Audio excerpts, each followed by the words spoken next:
J'espère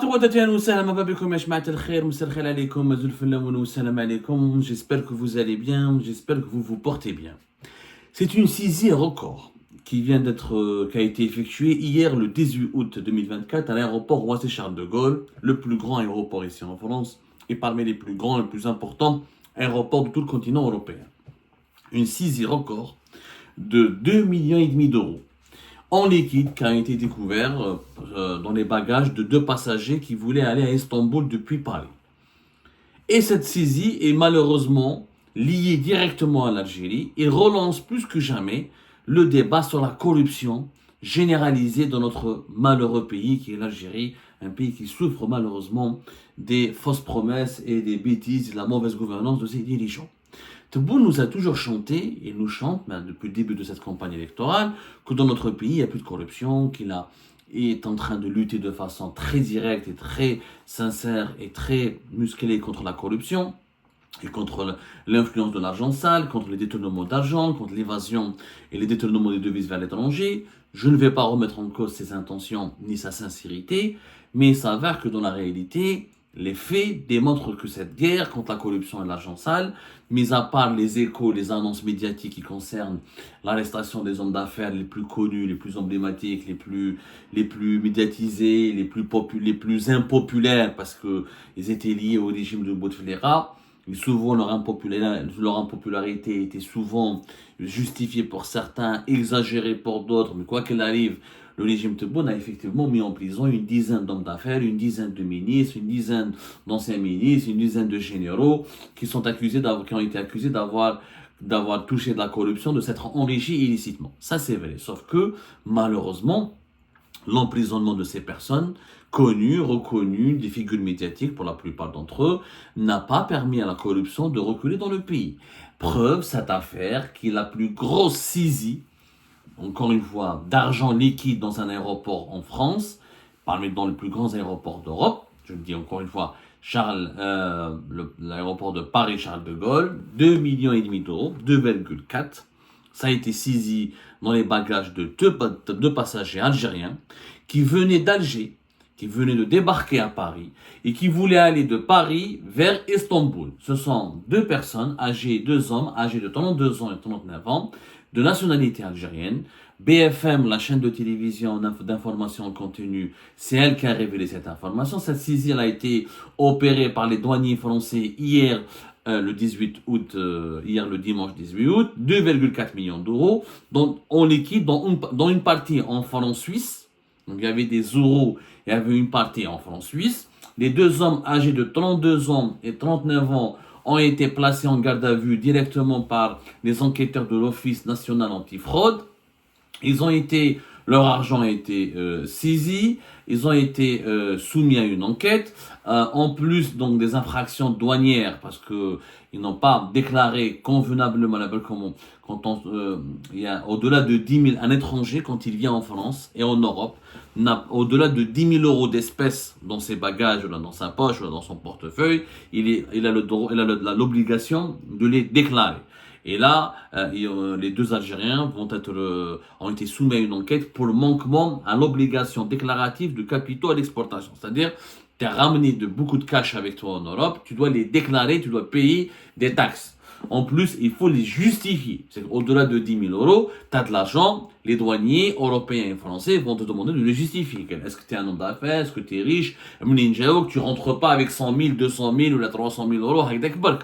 Il faut une justification pour ne pas faire l'objet d'une enquête pour blanchiment d'argent. Les deux personnes, les deux Algériens, prétendent être des commerçants dans le textile, où ils voulaient aller en Turquie pour faire des achats. Ce qui est très étrange. Les enquêteurs de l'Office antifraude des douanes françaises ont ouvert une enquête aussi pour suspicion de blanchiment d'argent. Et ils ont été placés en garde à vue, ils sont toujours en garde à vue jusqu'à preuve du contraire. Une enquête a été ouverte. C'est la saisie record numéro 1 pour le moment dans l'histoire des douanes françaises. Il n'y a pas eu une saisie aussi importante ces dernières années. La dernière saisie selon BFM, c'était dans les environs de 500 000 euros, mais il n'y a pas eu Il n'y a pas eu de saisie aussi importante. 2,5 millions, c'est quand même très important. Je m'attends, frère. Ah ben, quand je m'attends à 2,4 millions, dont une partie, elle est en francs suisses, c'est quand même très inquiétant. C'est vraiment assez spécial. Maintenant, la question qui se pose, c'est comment ils ont pu, ces deux Algériens, quitter Alger avec autant d'argent. Parce que John Alger, il faisait un transit vers l'aéroport de Roissy-Charles de Gaulle pour aller ensuite en Turquie. Donc, ils n'ont pas voulu aller directement d'Alger vers la Turquie. Ils ont préféré aller vers Paris, certainement parce qu'il y a eu des complicités. Et ça, c'est des complicités qu'on ne peut qualifier que d'avérées.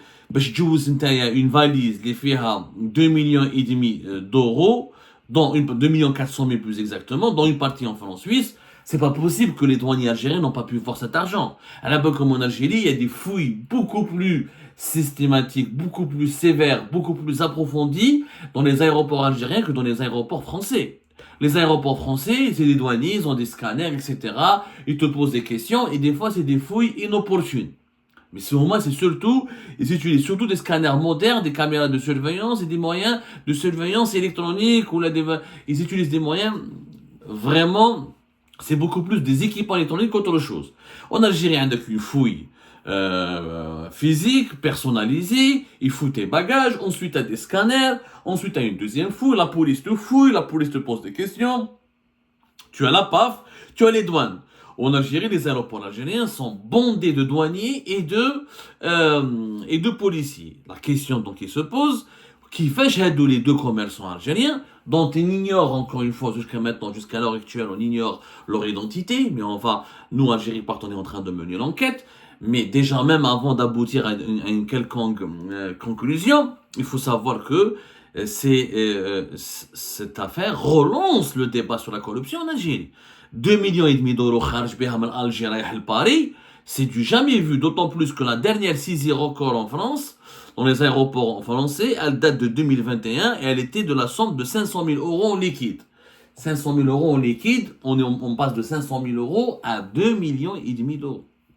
C'est quand même impressionnant, je le dis bien. Ils ont été repérés, la saisie a été opérée par les agents de la brigade de surveillance extérieure du terminal 2 de l'aéroport Paris-Charles de Gaulle-Roissy. L'affaire, elle fait grand bruit ici en France, et les questions que tous les franco-algériens se posent, que des associations de lutte contre la corruption se posent, que des experts et des spécialistes des blanchiments d'argent se posent aussi, que de simples aussi citoyens ici algériens en France se posent, où étaient les services de sécurité en Algérie? Fait Alger, où je les douaniers algériens, où je la police aux frontières. Quand on voit comment les opposants sont arrêtés, leurs familles sont harcelées, persécutées, comment les simples hirakis sont identifiés lors de leurs arrivées en Algérie et embarqués, arrêtés et retenus par la police aux frontières, alors que nous avons des businessmen, des mafieux, parce que prendre 2,5 millions d'euros pour aller en Turquie, c'est du blanchiment d'argent. Si les commerçants voulaient faire des opérations d'importation, les opérations d'importation sont un passe-d'apport par un canal bancaire.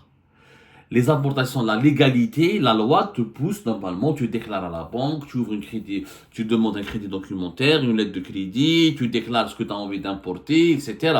Donc, ils opèrent dans l'informel. Ça, c'est le marché noir. Bien sûr que l'Algérie, c'est très compliqué depuis l'instauration de plusieurs mesures anti-importation par le régime Tebboune de 2020 jusqu'à 2023. Il est pratiquement devenu très difficile d'importer, mais cela ne justifie pas de recourir à l'illégalité, de recourir au blanchiment d'argent. Mais le moustahil, انك تخرج 2,5 millions d'euros, puis je veux juste faire des affaires. C'est quand même bizarre. C'est pas 200 000, c'est pas 300 000, c'est 2,5 millions d'euros. Le textile en Turquie, il n'est pas du tout cher. Avec 2,5 millions d'euros, on achète énormément de conteneurs. Donc, ce n'était pas visiblement, les soupçons en tout cas sont légitimes. Peut-être ce sont des importateurs qui voulaient vraiment déjouer les restrictions, les restrictions imposées aux importateurs pour aller faire des achats en Turquie. D'abord, mais comment ils auraient pu ramener leurs marchandises? 2,5 millions d'euros.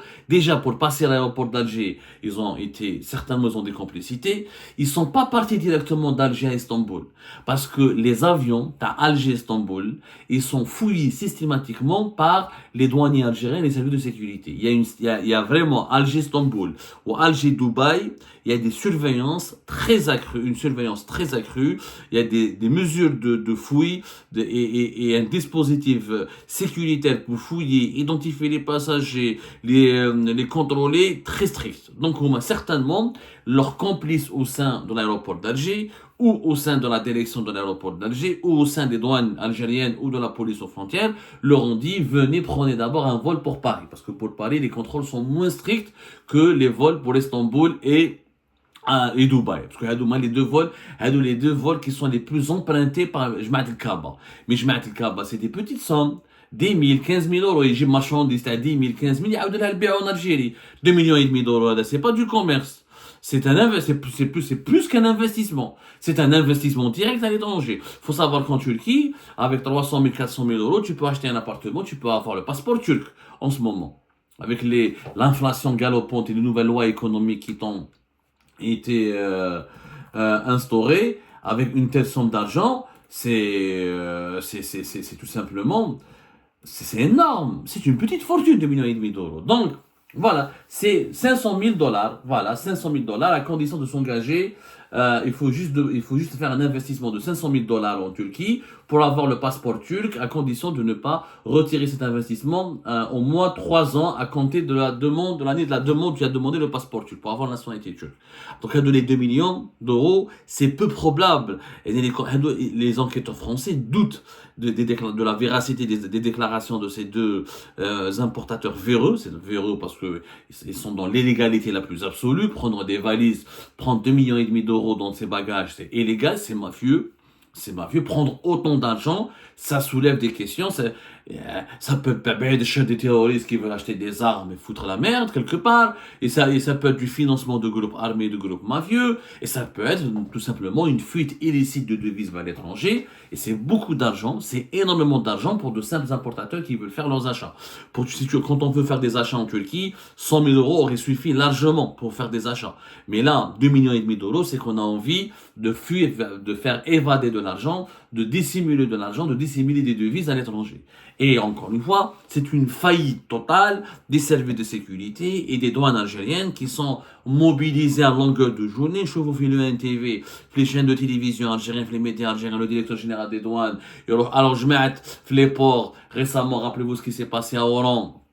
Le port d'Oran, des opérations de coup de poing contre Jmaat al-Kaaba, les Djibouchouia, un peu de bouffe, un peu de nourriture, un peu de matériel électroménager. Alors les opérations coup de poing, la médiatisation autour de la sévérité. Alors les Algériens qui commandent sur Amazon, sur Alibaba, leurs colis sont fouillés, sont retenus, souvent saisis. Il y a contre le petit peuple qui ramène, ou là les petits commerçants, ou là les petits transporteurs qui font l'intermédiaire entre les Algériens de l'étranger et leurs familles au pays. Alors les douaniers algériens et les policiers, la police aux frontières, ils sont très efficaces. Mais contre les gros bonnets de la mafia, visiblement, nos douaniers, nos policiers, au niveau des agents de la police aux frontières, brillent par leur absence, par leur incompétence. Tu ne peux pas ne pas avoir 2,5 millions d'euros.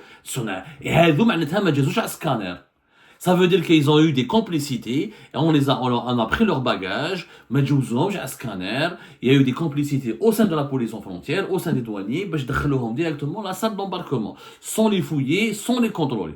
Parce que 2,5 millions d'euros ne sont pas invisibles.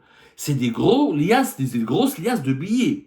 Même qui en billets de 500, donc les billets de 500 qui ont été supprimés récemment l'Union Européenne, mais qui demeurent en circulation et qui sont beaucoup utilisés sur le marché noir en Algérie. Même quand tu as des billets, des liasses de 500 euros, c'est quand même des paquets de 1,5 millions d'euros. En plus, c'est du franc suisse. Il est complètement déraisonnable de ne pas pouvoir on peut pas croire qu'on n'a pas pu les détecter. Il y a eu des complicités, ce qui prouve que les gros bonnets de la mafia continuent à corrompre des gens au sein des services de sécurité, continuent de corrompre des gens au sein des administrations sensibles comme les douanes algériennes ou la police aux frontières, ou là au niveau des services au niveau des services de gestion aéroportuaire, et ils arrivent donc à sortir avec le pays avec des cabas d'argent. Si les policiers français, ils ont été saisis, combien sont-ils les mafieux, les parrains de la mafia algérienne qui ont pu ne pas être, qui sont pas passés par Paris ou là, qui sont partis directement via d'autres pays, beaucoup moins rigoureux au niveau du contrôle, beaucoup moins strict et qui n'ont pas pu être débusqués. Et des millions d'euros continuent de quitter le pays de façon la plus illégale, et alors que nous avons un président de la République et un système qui prône officiellement, soi-disant, la vertu, la moralité, la moralisation de la vie économique, de la vie politique, et qui veut nous faire croire qu'il a récupéré beaucoup d'argent de ce qui a été volé par les oligarques de l'époque de Bouteflika. Encore une fois, c'est des discours, c'est des annonces médiatiques, c'est de la propagande. C'est de la propagande qui ne colle pas à la réalité. La réalité, elle est là, la voilà, elle est sous nos yeux. C'est qu'il y a encore des Algériens, des anonymes. On va finir par connaître leur nom, hein, on va finir par connaître leur prénom. Des barons c'est des mafieux, faut dire la vérité. Quand tu voyages avec des valises de 2,5 millions d'euros, c'est que tu as des choses à se faire reprocher. Voilà, tu prends 50 000, à la limite 100 000. قال من نروح ندير des vacances où j'achète des cabas ou نجيب même la marchandise pour la revendre en Algérie, ça peut se comprendre. 2,5 millions d'euros, nous sommes dans une tentative de blanchiment d'argent. Clairement. Clairement dans une tentative de blanchiment d'argent et c'est malheureux. Ça nuit gravement à l'image du pays. Ça intervient le jour même ou hier, le 18 août, à Abdelmajid Tebboune était à Constantine, en plein midi électoral, où il faisait des déclarations pour dire voilà, il a lutté contre l'argent sale, qu'il est en train de lutter contre la corruption, qu'il est en train de moraliser le pays, qu'il est en train de se battre et qu'il a vaincu les lobbies affairistes et les lobbies de l'argent sale. Et ben justement, je crois qu'on ne peut pas croire ou la prendre pour argent comptant ces déclarations quand on voit que le jour même, deux passagers arrivent à quitter Alger, l'aéroport d'Alger avec 2,5 millions d'euros, le plus normalement du monde. Et heureusement que les douaniers français ont été vigilants, sinon ils auraient passé inaperçus, ils auraient caché cet argent, ils auraient utilisé cet argent en Turquie, au détriment du contribuable, au détriment du trésor public algérien. Et combien de fois d'ailleurs ces deux personnes ont fait ce genre d'opération? Est-ce que c'est la première fois? Est-ce qu'ils ont l'habitude de le faire? Est-ce que c'est des réseaux qui sont constitués? En tout cas, cette affaire douanière en France, ce scandale au Paris, c'est un scandale, il faut dire la vérité, c'est une énorme saisie. Les médias français en parlent partout. C'est une véritable saisie record. Elle va relancer plus que jamais la polémique sur l'ampleur de la corruption au sein des services de sécurité et des services de certaines administrations algériennes.